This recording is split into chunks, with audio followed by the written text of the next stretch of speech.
მოგესალმებით მეგობრებო. ვაზის ჭრაკი ყველაზე გავრცელებული და მნიშვნელოვნებით ყველაზე დიდი ზარალის მომტანია დაავადებათა შორის. განსაკუთრებით სწრაფად ვრცელდება წვიმებიან გაზაფხულის პირობებში, როცა ტემპერატურა აღწევს 25-27 გრადუსს. ასეთ პირობებში განსაკუთრებით მნიშვნელოვანია ფუნგიციდებისა და მათი გამოყენების ინტერვალებისა და დოზების სწრაფად შერჩევა. ამ თვალსაზრისით ჩვენი ვენახის პლანტაციებში საუკეთესო მდგომარეობაა. არჩევანს ვაკეთებ ფუნგიციდ მაქსიმუმზე, რომელსაც ვიყენებ რამდენიმე წელიწადია. ბატონო მერაბ, თქვენთან შეწამლა დავიწყეთ. პირველი შეტანა იყო თქვენთან კაპტანი. კაპტანი. დიახ. შემდეგ შევიტანეთ, რა თქმა უნდა, მაქსიმუმი.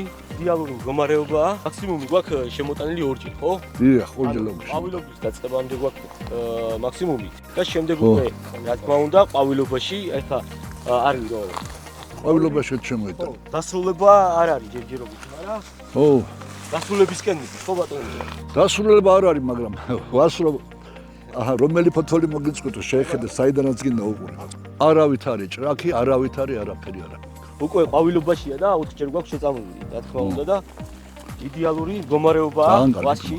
ძალიან კარგი. არანაირი პრობლემა არ აქვს. აბსოლუტურად. უხინალაკიდან გამომდინარე, საუკეთესო შედეგები გვაქვს მიღებული. ძალიან კარგია. აგრობეშჩი გვაქვს შეძენილი, რა თქმა უნდა, სოფელ ვანთაში. ვანთაში გვაქვს მაღაზია. მომსახურე პერსონალი, რომ ვთქვათ, მაყოფილი ვართ მომსახურე პერსონალი, მისითებები საუკეთესო გამოცდილი კადრია რა.